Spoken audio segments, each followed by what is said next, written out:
이렇게 중국하고 이렇게 군사적이나 안보적이나 외교적으로 충돌을 하고 있는 그런 나라들이 중국하고 교역을 하고 있는 그 지금 교역 추이를 지금 이제 그려놓은 거예요. 중국에 대해서 말할 수 없는 압박을 가하거나 정말로 중국의 그 어떤 그 핵심 이익을 이렇게 건드리는 그런 행위나 어떻게 행동을 이렇게 말들을 하고 있는데 거기에 대해서 중국이 발끈해가지고 반대 공세를 이렇게 취해야 되는데 실제로 그런 공세를 취하느냐 거의 취하지 않고 있다라고 제가 그런 행태를 말씀드렸는데 그 근거가 이거다.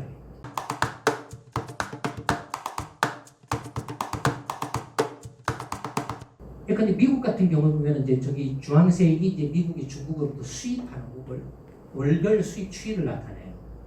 그러니까 예를 들어서 이제 월 한 400억 달러 정도씩이니까 연으로 치면은 한 5천억 달러 되죠. 곱하기 12를 해야 되니까 미국이 중국으로부터 수입하는 게 한 5천억 달러 1년에 연간.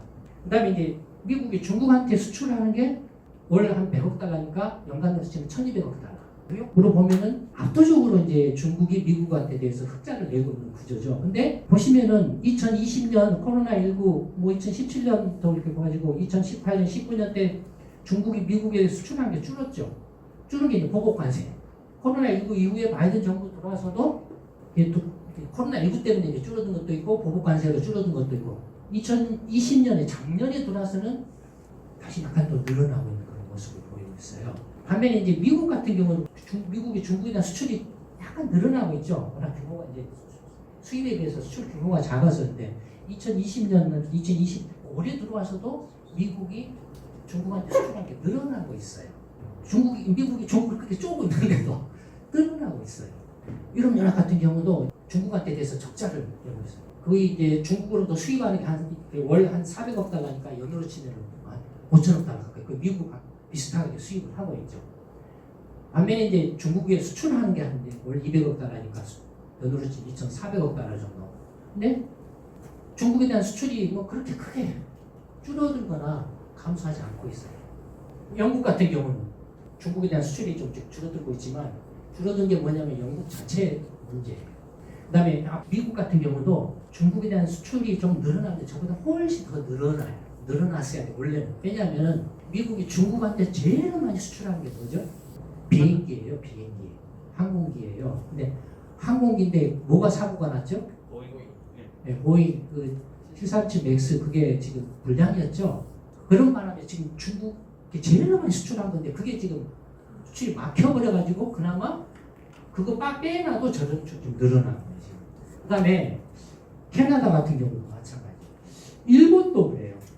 일본도 중국에 대한 수출이 늘어나고 있어요. 올해 들어와서도. 그 다음에 프랑스, 인도 이렇게 되어 있어요. 여기서 보시면 특징이 뭡니까? 이런 나라들의 특징이 다 중국에 대해서 적자를 보이고 있는 나라죠. 중국이 바보가 아닌 이상 일본이 야씨 니네 생각보다 막 건드려 이렇게 막 우리 영국 침해해 우리 미국하고 이렇게 밀 안 붙는 거 더 강화하고 커드 해가지고 니네들 꼼짝 못하게 틀어 막을 거야 라고 이렇게 하고 있는데 일본 불매운동도 안 하고 그것도 안 하고 심지어는 일본이 중국에 대한 수출이 늘어나고 있다. 오히려 어떻게 말하냐면은 야 일본 우리 경제적으로 서로 잘 해보자 협력하자 이렇게 말하고 있다. 외교적으로나 군사 안보적으로는 일본에 대해서 죽이려고 살리려고 하고 너 가만 안 놔둘 거야 라고 이렇게 이야기를 하고 있지만 경제적으로는 야 미국 쟤들 좀 이상해. 우리하고 우리 시장이 이렇게 커. 우리도 잘 알고 있잖아. 우리 이제 앞으로 계속 클 거잖아. 우리하고 좀 잘 해보자. 이렇게 하고 있다. 그러니까 중국 입장에서도 이런 나라들에 대해서 흑자를 내고 있기 때문에 경제적으로 압박을 가해서 만약에 서로가 경제보복을 주고받으면 누가 더 피해가 크나요? 당연히 중국이 더 크죠. 경제보복을 서로 주고받으면. 중국 입장에서는 외교나 군사 안보의 문제하고 경제 문제를 자꾸 분리를 한다. 따로라고 이렇게 생각을 자꾸 이렇게 요구를 한다. 그런 행태를 보이고 있다. 그 다음에 호주, 대만, 한국, 독일 같은 나라는 또 어떤 특징이 보이고 있나요? 네, 중국에 대해서 흑자를 내고 있는 나라들이에요. 흑자를 내고 있는데 호주 같은 경우도 그냥 호주를 그냥 완전히 그냥 죽일 듯이 막 이렇게 했는데도 올해도 지금 호주가 중국에 대해서 수출한 게 계속 늘어나고 있어요. 대만 같은 경우도 올해 들어와서 작년 대비 한 20%, 30% 늘어나고 있어요. 대만은 제일 먼저 봉쇄를 해야 되잖아요. 중국 입장에서. 그놈들이 이게 하나의 중국에서 어떻게 벗어나 독립을 하려고 그래? 말도 안 되는 일이야. 공세를 해도 모자랄 한국이잖아요. 근데 늘어나고 있어요. 한국, 중국에 대해 수출이 푹 줄었다가 이렇게 하는 것은 한국의 수출이 줄어든 건 뭐 때문에 그렇죠? 경쟁력 때문에. 뭐 휴대폰 밀렸잖아요.